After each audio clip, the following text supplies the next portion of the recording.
क्या होगा जब मन की सारी प्यास बुझ जाए, जब संघर्ष की यात्रा समाप्त होकर चेतना मानस सरोवर के तट पर पहुंच जाए।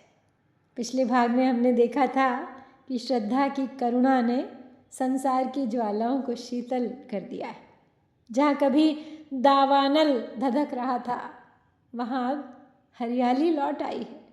और अब आनंद सर्ग हमें उस भूमि में ले चलता है जहाँ मानवता केवल जी नहीं रही है, वो शांति का अनुभव कर रही है। यहाँ यात्रियों का दल एक ऐसे पवित्र प्रदेश के निकट पहुँच रहा है जहाँ मन की प्यास बुझती है, जहाँ धर्म अपना अंतिम उद्देश्य पाता है और जहाँ श्रद्धा, इड़ा और मनु की यात्रा एक नई पूर्णता की ओर बढ़ती है।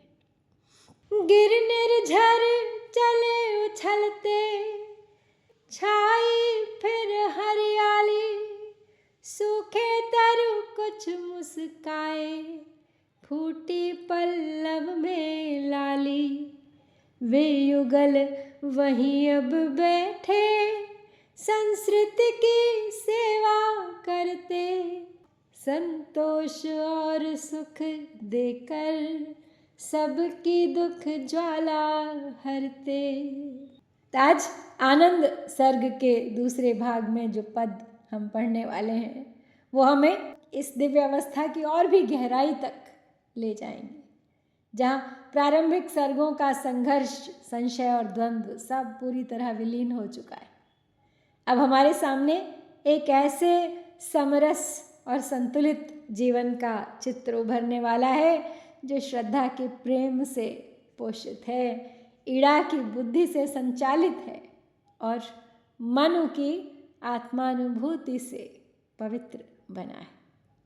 इस अंश में बहुत सारे गहन प्रतीक भी हैं, जैसे मानस सरोवर शुद्ध, निर्मल और शांत चेतना का प्रतीक है।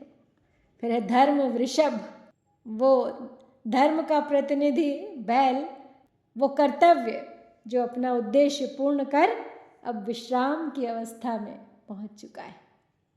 कैलाश, आत्मोन्नति और परम आध्यात्मिक उपलब्धि का सर्वोच्च शिखर। और संध्या, संध्या क्या है?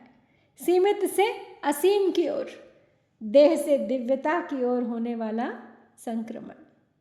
और फिर अंत में है श्रद्धा का पुष्पार्पण, जो बताता है कि अहंकार का पूर्ण विसर्जन हो रहा है और हृदय का संपूर्ण समर्पण हो रहा है, जो प्रतीक है अहंकार के पूर्ण विसर्जन का और हृदय के संपूर्ण समर्पण का। तो इन प्रतीकों के माध्यम से प्रसाद जी केवल एक कथा नहीं कह रहे हैं, एक काव्य ही नहीं लिख रहे हैं, बल्कि मनुष्य की आंतरिक आध्यात्मिक यात्रा का अत्यंत सूक्ष्म और मनोहारी चित्र प्रस्तुत कर रहे हैं। चलिए प्रवेश करते हैं आज के अध्याय में, इन्हीं आध्यात्मिक प्रतीकों की गहराई में। गिर निर्झर चले उछलते, छाई फिर हरियाली, सूखे तरु कुछ मुस्काए, फूटी पल्लव में लाली। वो युगल वहीं अब बैठे, संस्कृति की सेवा करते, संतोष और सुख देकर सबकी दुख ज्वाला हरते। तो इड़ा कह रही है वास्तव में यात्रियों को बताते हुए, क्योंकि उनसे प्रश्न किया गया है कि हम कहाँ जा रहे हैं, क्यों जा रहे हैं। और पिछले सर्ग में हमने देखा कि उन्होंने मनु और श्रद्धा का परिचय तो बालकों को दे दिया है, लेकिन अब इस सब का कारण क्या है? तो कहती है कि श्रद्धा की करुणा ही कारण है इस परिवर्तन का। इसी वजह से ये पर्वत झरने फिर से उछलने लगे हैं, चारों ओर हरियाली छा गई है, सूखे वृक्ष फिर से हरे भरे हो गए हैं और नई लाल लाल कोपलें निकल आई हैं, अर्थात सर्वत्र प्रसन्नता फैल गई है। और वो दोनों पति पत्नी अब यहीं रहकर संसार की सेवा करते हैं, सबकी दुख ज्वालाओं को अर्थात कष्टों को हर कर सबको अब सुख प्रदान करते। तो पहाड़ों से झरते हुए निर्झर केवल प्रकृति का चित्र नहीं है, वे जीवन की पुनर्जीवित ऊर्जा हैं। पहले जहाँ जंगल धधक रहे थे, वहीं अब शीतल जल का प्रवाह है। पहले जहाँ सूखापन था वहाँ अब हरियाली है। सूखे वृक्षों में फूटी पल्लव लाली इस बात का प्रतीक है कि श्रद्धा और करुणा जीवन की मृत प्राय शक्तियों को भी पुनर्जीवित कर सकती हैं। वे युगल वहीं अब बैठे संस्कृति की सेवा करते। तो यहाँ मनु और श्रद्धा किसी व्यक्तिगत सुख में नहीं डूबे, वो लोक सेवा कर रहे हैं और ये अत्यंत महत्वपूर्ण है। कामायनी का आदर्श संन्यास नहीं है, आदर्श है आत्मानुभूति के बाद लोक मंगल। है वहाँ महाहृद निर्मल जो मन की प्यास बुझाता, मानस उसको कहते हैं सुख पाता जो है जाता। तो यह वृष क्यों तू यूं ही वैसे ही चला रही है, क्यों बैठ न जाती इस पर अपने को थका रही है वहाँ महाहृद निर्मल जो मन की प्यास बुझाता, मानस उसको कहते हैं सुख पाता जो है जाता। तो इड़ा आगे बताते हैं कि वहाँ पे एक बहुत बड़ा सरोवर है जो निर्मल जल से भरा हुआ है। जिस प्रकार शीतल जल पीने से प्यास बुझ जाती है, उसी प्रकार वो सरोवर मन की अशांति को दूर कर देता है। उसे मान सरोवर कहते हैं और जो उसके पास जाता है उसे बड़ा सुख प्राप्त होता है। तो मानस सरोवर, इसमें मानस शब्द है, मानस का अर्थ है मन और सरोवर का अर्थ है पूर्ण स्थिरता। तो मानस सरोवर प्रतीक है मन की पूर्ण स्थिरता का। जब मन की तरंगें शांत हो जाती हैं तब क्या हो जाता है, वो मानस बन जाता है जो मन की प्यास बुझाता। मानव की सबसे बड़ी प्यास जल की नहीं है, वो है अर्थ की प्यास, धन की प्यास, प्रेम की प्यास, शांति की प्यास, पूर्णता की प्यास। तो मानस इन सब की तृप्ति का प्रतीक है। तो यह वृक्ष क्यों तू यूं ही वैसे ही चला रही है, क्यों बैठ न जाती इस पर अपने को थका रही है। अब बालक प्रश्न कर रहा है इड़ा से फिर कि तुम क्यों बिना बात के थक रही हो, क्यों नहीं इस बैल पर, इस वृषभ पर बैठ जाती। तो बालक अभी भी देखिए व्यावहारिक है, प्रैक्टिकल है। उसे बड़ा आश्चर्य है कि जब बैल है हमारे पास तो पैदल क्यों चलना। तो बाल बुद्धि का प्रश्न है यहाँ पे। अब इड़ा का क्या उत्तर आता है। सारस्वत नगर निवासी हम आए यात्रा करने, यह व्यर्थ रिक्त जीवन घट पीयूष सलिल से भरने। इस वृषभ धर्म प्रतिनिधि को उत्सर्ग करेंगे जाकर, चिरमुक्त रहे यह निर्भय स्वच्छंद सदा सुख पाकर। सारस्वत नगर निवासी हम आए यात्रा करने, यह व्यर्थ रिक्त जीवन घट पीयूष सलिल से भरने। मतलब हम सारस्वत नगर के निवासी उस पवित्र तीर्थ स्थान की यात्रा करने के लिए आए हैं और अपने तुच्छ एवं निस्सार जीवन रूपी खाली घड़े को अमृत से यानी आनंद के अमृत से भरने के लिए आए हैं। पीयूष सलिल, रिक्त जीवन घट का उल्लेख हुआ है यहाँ पे। तो यानी जीवन का पात्र खाली है, हम सभी भीतर से अधूरे हैं। तो हमें क्या करना है, स्वयं को भरना है, अपने उस अधूरेपन को पूरा करना है। तो यही है बस हमारी इस यात्रा का उद्देश्य। इस वृषभ धर्म प्रतिनिधि को उत्सर्ग करेंगे जाकर, चिरमुक्त रहे यह निर्भय स्वच्छंद सदा सुख पाकर। तो इड़ा के इस उत्तर में भी एक बहुत गहरा आध्यात्मिक संकेत है। धर्म वृषभ को यात्रा के अंत में मुक्त कर दिया जाएगा, जिससे ये सदा के लिए स्वतंत्र और निडर होकर घूम सके। क्यों? क्योंकि धर्म तो साधन है, साध्य नहीं है। जब साधक सत्य तक पहुंच जाता है तो बाहरी सहारों की आवश्यकता समाप्त हो जाती है। सब संभल गए थे आगे, थी कुछ नीची उतराई, जिस समतल घाटी में वह थी हरियाली से छाई। सब संभल गए थे आगे, थी कुछ नीची उतराई, जिस समतल घाटी में वह थी हरियाली से छाई। तो अब सभी सावधान हो गए थे, क्योंकि आगे नीची भूमि पर उतरने के लिए उतराई पर चलना था, और जिस समतल घाटी में वो उतर रहे थे उसमें बहुत हरियाली छाई हुई थी। और उस घाटी में पहुंचकर सब यात्रियों की थकावट, पीड़ा, मार्ग के कष्ट आदि सब थोड़ी देर में दूर हो गए। यात्रियों ने देखा कि उनके सामने बर्फ से ढका हुआ सफ़ेद कैलाश पर्वत अपने अखंड गौरव से युक्त शोभा पा रहा है। अब एक बार फिर वही संकेत यहाँ पे कि उच्चतम आध्यात्मिकता तक पहुँचने से पहले उतरना पड़ता है। अहंकार का विसर्जन आवश्यक है। श्रम ताप और पथ पीड़ा क्षण भर में थे अंतर्हित, सामने विराट धवल नग अपनी महिमा से विलसित। श्रम ताप और पथ पीड़ा क्षण भर में थे अंतर्हित, सामने विराट धवल नग अपनी महिमा से विलसित। साधना का फल क्या है? बाहरी परिस्थितियां नहीं बदलती, पर पीड़ा का अनुभव बदल जाता है।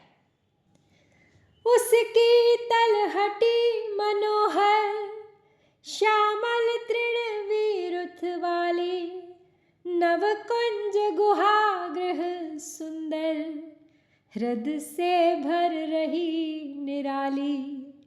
वह मंजरियों का कानन कुछ अरुण पीत हरियाली, प्रति पर्व सुमन संकुल थे छिप गई उन्हीं में डाली।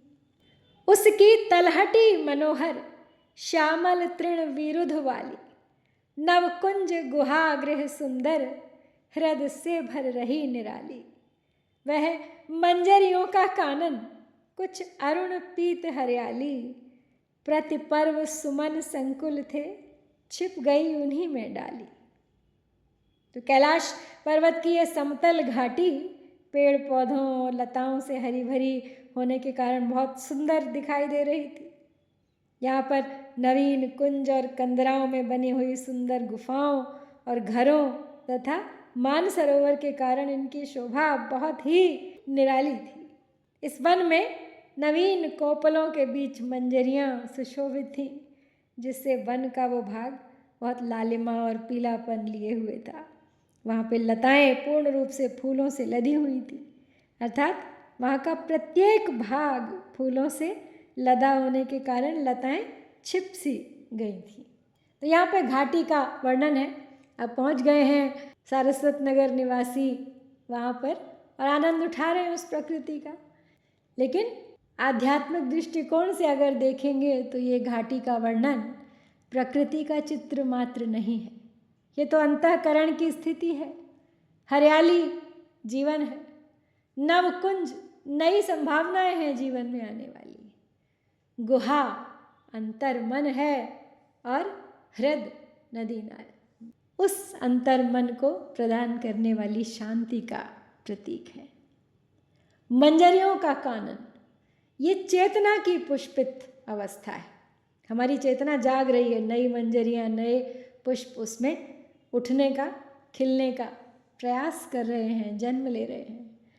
अब जीवन संघर्ष नहीं है, अब जीवन एक उत्सव में परिवर्तित होने वाला है। यात्री दल ने रुक देखा मानस का दृश्य निराला, खग मृग को अति सुखदायक छोटा सा जगत उजाला। मरकत की वेदी पर ज्यों रखा हीरे का पानी, छोटा सा मुकुर प्रकृतिया, सोई राका रानी।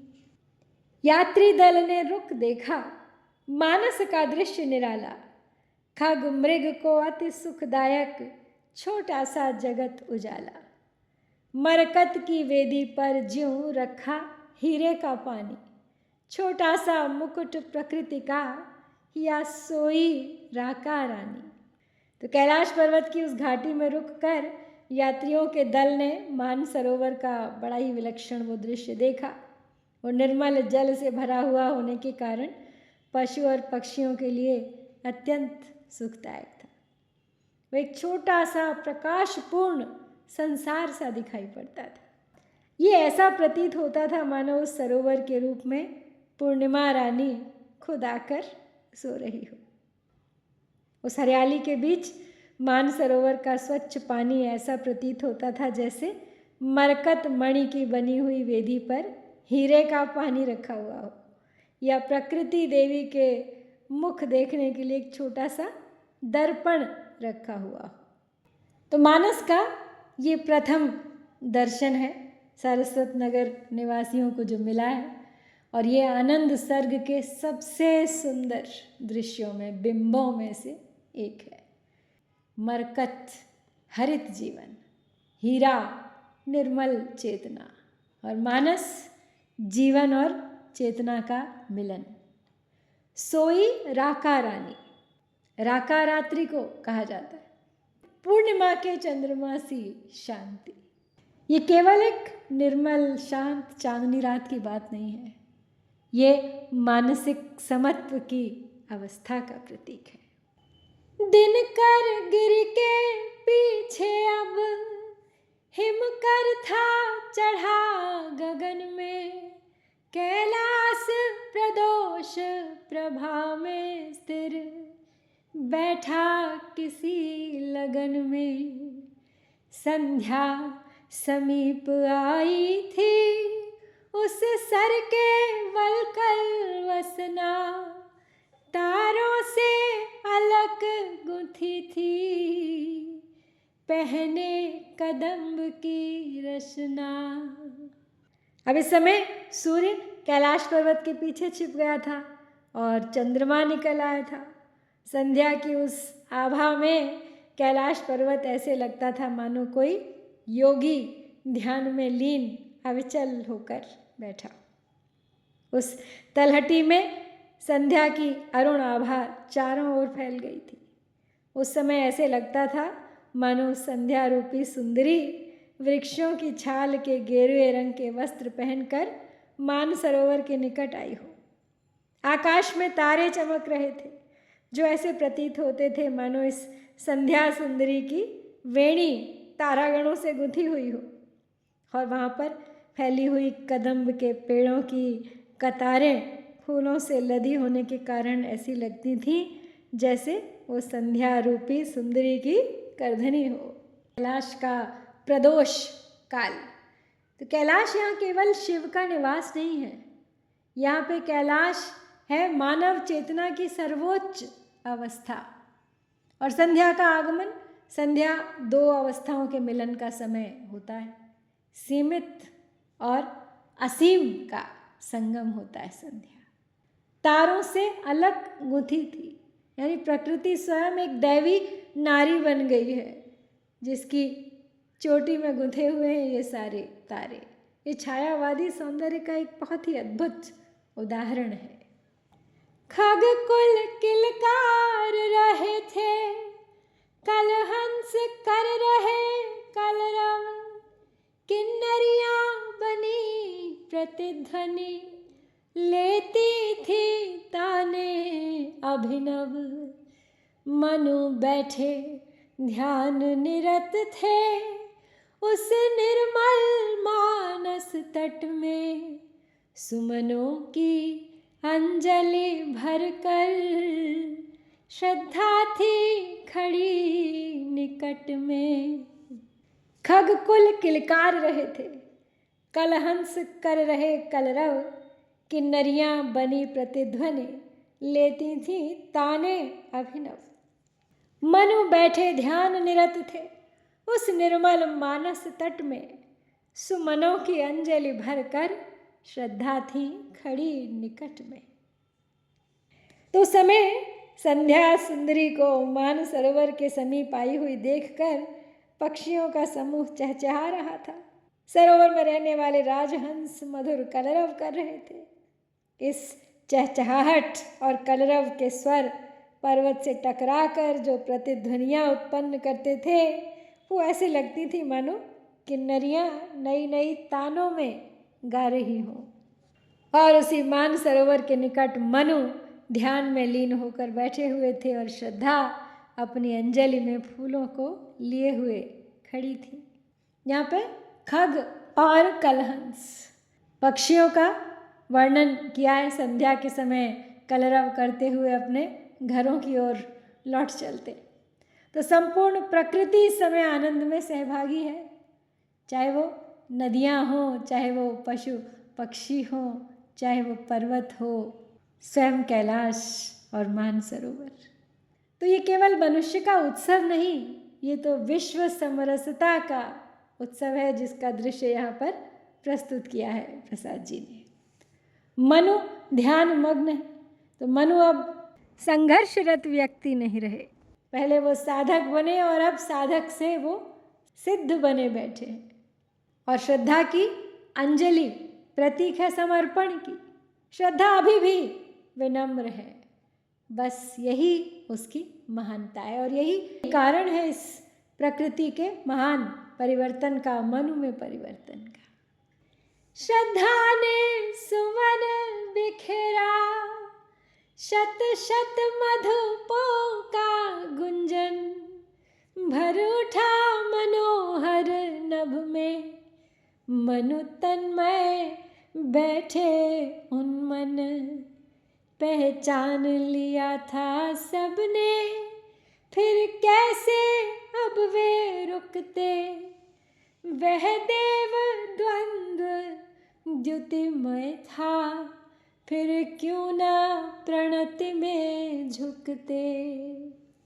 श्रद्धा ने सुमन बिखेरा, शत शत मधुपों का गुंजन, भर उठा मनोहर नभ में, मनु तन्मय बैठे उन्मन। पहचान लिया था सबने, फिर कैसे अब वे रुकते, वह देव द्वंद्व द्युतिमय था, फिर क्यों न प्रणति में झुकते। तो श्रद्धा ने अब अपनी अंजलि में भरे हुए उन फूलों को मनु के चरणों पर डाला। उसी समय असंख्य भंवरे आकाश में उड़कर गुंजन करने लगे, परंतु मनु उस गुंजन से प्रभावित नहीं हुए, बल्कि अपने ध्यान में लीन स्थिर चित्त होकर बैठे रहे। संपूर्ण सारस्वत नगर के निवासी जैसे ही वहाँ पहुँचे, उन दोनों को देखा, सभी उन्हें झुक झुक कर प्रणाम करने लगे।